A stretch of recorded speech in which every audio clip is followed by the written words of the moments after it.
Member secretary করা হলো আমাদের সিনিয়র আইপিএস এডিজি র্যাঙ্কের মিস্টার জয়রামন সাহেব, তিনি হলেন মেম্বার সেক্রেটারি। প্রাতিষ্ঠানিক দুর্নীতি তদন্তে গঠিত কমিশনের সদস্য সচিব করা হয়েছে আইপিএস অফিসার কে জয়রামনকে। পুলিশ মহলে সৎ ও অত্যন্ত কড়া আইপিএস অফিসার হিসেবে পরিচিত কে জয়রামন শিলিগুড়ি জলপাইগুড়ি উন্নয়ন পর্ষদের দুর্নীতিকাণ্ডে তদন্তে নেমে 2013 নভেম্বরে শিলিগুড়ি জলপাইগুড়ি উন্নয়ন পর্ষদের প্রাক্তন সিইও আইএএস অফিসার গোদালা কিরণ কুমারকে গ্রেপ্তার করেছিলেন শিলিগুড়ির তৎকালীন পুলিশ কমিশনার কালিয়াপ্পন জয়রামন। একজন আইএএস অফিসারকে গ্রেপ্তারের ঘটনায় তোলপাড় পড়ে গেছিল রাজ্যে, ক্ষুব্ধ হয়েছিল নবান্ন। সূত্রের খবর, নবান্নের অনুমতি না নিয়েই আইএএস কিরণ কুমারকে গ্রেপ্তার করায় আইপিএস অফিসার জয়রামনকে সঙ্গে সঙ্গে পদ থেকে সরিয়ে কম্পালসারি ওয়েটিংয়ে পাঠিয়ে দিয়েছিল মমতা বন্দ্যোপাধ্যায়ের সরকার। শুধু জয়রামনকে সরানোই নয়, সেই সময় ধৃত কিরণ কুমারের জামিনেরও বিরোধিতা করেননি সরকারি আইনজীবী। তারপর থেকে বিশেষ কোনো গুরুত্বপূর্ণ দায়িত্ব আর দেওয়া হয়নি আইপিএস অফিসার কালিয়াপ্পন জয়রামনকে। কিন্তু নির্বাচন ঘোষণা হতেই উত্তরবঙ্গের এডিজি সুকেশ কুমার জৈনকে সরিয়ে তার জায়গায় কে জয়রামনকে দায়িত্ব দেয় নির্বাচন কমিশন।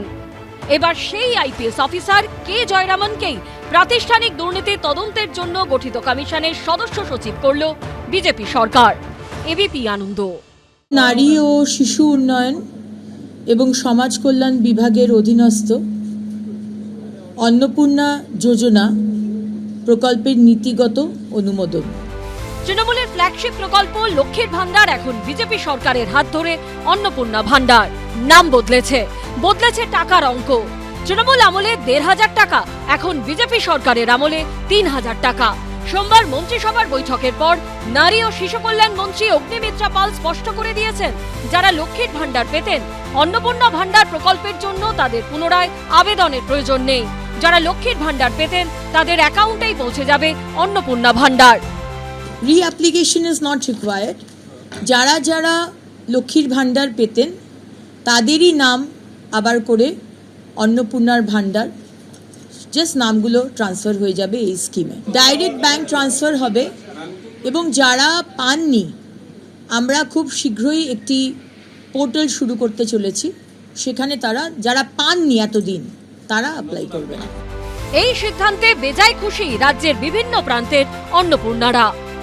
অনেকটাই মহিলাদের অনেক কাজের সুবিধা হবে, বিশেষ করে বাচ্চাদের পড়াশোনার জন্য অনেক কিছু যাবতীয় অনেক কিছু খরচা হয়, অনেক টুকিটাকি খরচা হয়, সেগুলোর জন্য খুবই খুশি। শুধু আমি নয়, আমার রাজ্যে প্রত্যেকটা মেয়েই খুব খুশি, কারণ আমাদের রাজ্য সরকার অনেক প্রকল্প বার করেছে, তার মধ্যেই অন্নপূর্ণা ভান্ডার প্রকল্পটা মেয়েদের খুবই সুবিধার। যারা নতুন আবেদন করতে চান তারা পোর্টালে সরাসরি আবেদন করতে পারবেন। যারা সিএ এর জন্য আবেদন করেছেন, ভোটার তালিকা থেকে নাম কাটা গেছে কিন্তু ট্রাইব্যুনালে আবেদন জানিয়েছেন, তারাও অন্নপূর্ণা ভান্ডার পাবেন বলে জানিয়েছেন অগ্নিমিত্রা পাল।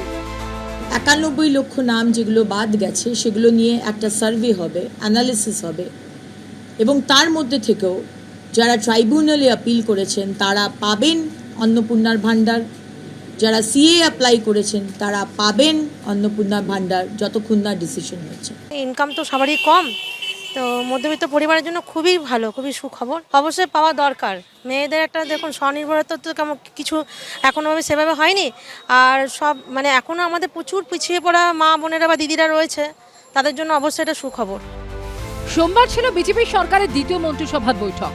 এই বৈঠকে অন্নপূর্ণা যোজনায় অনুমোদন ছাড়াও 1 জুন থেকে সরকারি বাসে মহিলাদের বিনামূল্যে যাত্রা, রাজ্য সরকারি কর্মচারীদের জন্য 7ম বেতন কমিশন গঠনে অনুমোদন, ধর্মীয় শ্রেণীবিন্যাসের ভিত্তিতে সহায়তামূলক প্রকল্প বন্ধ ও ওবিসি তালিকা সমীক্ষা, এই গুরুত্বপূর্ণ বিষয়গুলি নিয়ে বড় সিদ্ধান্ত নেওয়া হয়েছে। সুমন ঘরাই, দীপক ঘোষ ও সুজিত মণ্ডলের report, ABP Ananda.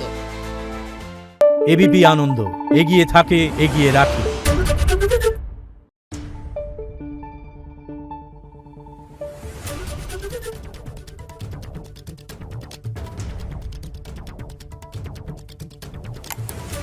Thank you.